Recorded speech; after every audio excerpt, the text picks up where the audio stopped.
राम राम। एक छोटी सी तुम लोगों को स्टोरी आज हम सुनाते हैं एसएससी की। ठीक है, एसएससी में अभी मेरा एक दोस्त है, दोस्त नहीं है मतलब जानने वाला है, और हम उनने उसको हमें पता चल गया उसका सिलेक्शन हो गया, लेकिन हमने मैसेज इसलिए नहीं किया, फिर वही बात हो जाती है कि सिलेक्शन हो गया तो आ गए, इसलिए हम कभी किसी को मैसेज ऐसे नहीं करते। ठीक है, मतलब हम लोग क्या थे, एक कोचिंग में, ध्यान से सुनना, बहुत इंटरेस्टिंग स्टोरी है। हम लोग एक कोचिंग में पढ़ते थे साथ में। ठीक है, जहाँ पे हमने कक्षा 7, 8 या 9 तक ऐसे पढ़ाई करी होगी। ठीक है, उस कोचिंग की फ़ीस थी 100 रुपये।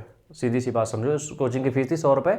मोहल्ले के गुरुजी थे, वो पढ़ा देते थे। ठीक है, अब उस लड़के का सिलेक्शन, समझो मेरी बात, वो लड़का जब उस समय मेरे साथ पढ़ता था, तुम यकीन नहीं मानोगे यार, उसको मैथ में, मतलब ये कहते हैं ना कि एकदम डम होता है, वो डम से भी ज़्यादा डम था। सच बता रहे, इसमें बिल्कुल रियलिस्टिक है। नाम हम नहीं बोल सकते, हम कुछ और डिटेल नहीं दे सकते, क्योंकि यार अगर मान लो कभी वीडियोस के बाद तक पहुँच गए अच्छा नहीं लगेगा। उसका गणित एकदम जीरो था, मतलब बिल्कुल उसको कुछ भी नहीं आता था। समझ लो जब वहाँ पे यूनिट टेस्ट टाइप का होता था हमारी कोचिंग में, 25 नंबर का होता था वो। ठीक है, और तुम्हारे भाई के हम मतलब तारीफ नहीं कर रहे हैं अपनी, हमेशा तारे मेरे 25 में 25 के नीचे कभी आए नहीं, एको बार नहीं आए, क्योंकि वो टेस्ट इस तरीके का होता ही था। और उस बंदे के जीरो आते थे हमेशा, कभी 2, 4, 5 आ गए तो आ गए, वरना हमेशा जीरो। उसको नकल करा के हम पास कराते थे। ठीक है, अभी कुछ दिन पहले ही हमें पता चला कि उसका सिलेक्शन हो गया, लेकिन हमने ज़्यादा उसको फ़ोन मैसेज कॉल कुछ नहीं किया, कोई हमें इंटरेस्ट नहीं है सब चीज़ों पे। तो हम यहाँ पे तुम्हें समझाना क्या चाहते हैं, वो बंदा जो उस समय इतना कमज़ोर था, क्योंकि कुछ टीचर आज तुम्हें डिमोटिवेट करते हैं, कुछ टीचर तुम्हें डिमोटिवेट कर देते हैं कि सीजीएल तुम्हारे लिए नहीं है, क्योंकि तुमने हाई स्कूल तक अच्छा नहीं किया। कोई मैटर नहीं करता है, कोई भी मैटर नहीं करता है, सच बता रहे हैं। हाँ, एक चीज़ यहाँ पे तुम समझो कि अगर तुम्हारे साथ वाला है जो पढ़ने में होशियार है, तो उसके जो ब्रेन की मतलब दिमाग की ग्रोथ है, मतलब कि उसको सोचने समझने की क्षमता है, वो हो सकता है उसकी 2 गुनी हो सकता है 4 गुनी हो सकता है 5 गुनी हो। कि मतलब उसको जो चीज़ समझने में 2 घंटे लग रहे हैं, हो सकता है तुम्हें वही चीज़ समझने में 4 घंटे लग जाए, 6 घंटे लग जाए, ये हो सकता है।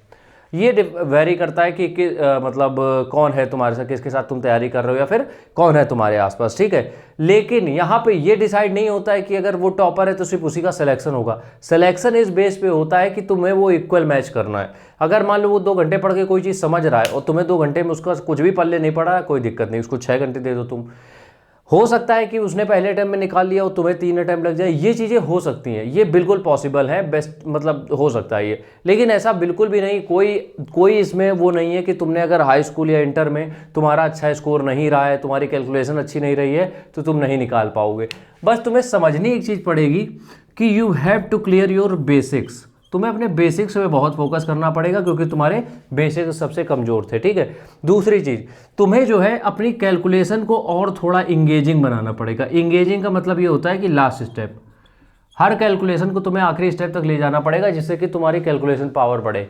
और ये चीज़ समझो, अगर तुम मेहनत में थोड़ी सी मतलब रफ्तार ला देते हो, स्पीड डाल देते हो, या थोड़ा सा एक्स्ट्रा एफर्ट डाल देते हो, तो तुम्हारा सिलेक्शन कोई नहीं रोक सकता है। बट इतना ध्यान रखना कि फर्स्ट अटैम्प्ट में थोड़ा सा मुश्किल हो जाएगा अगर तुम बहुत वीक हो, लेकिन उसमें भी पॉसिबल है। इसलिए हम तुम्हें सिर्फ एक छोटी सी आज ये स्टोरी नरेट करने आए थे, ताकि तुम लोग अगर कहीं पर भी सोच रहे हो, मन है तुम्हारा, देखो वैसे तो हम सबको नहीं कहते कि तुम तैयारी करो जाके, लेकिन फिर भी अगर तुमने एक मन बना लिया अपने कि अब तैयारी करनी है, गो फॉर इट। एक बार जाके देखो, शायद अब मज़ा आने लगे। ठीक है, राम राम, जय हिंद।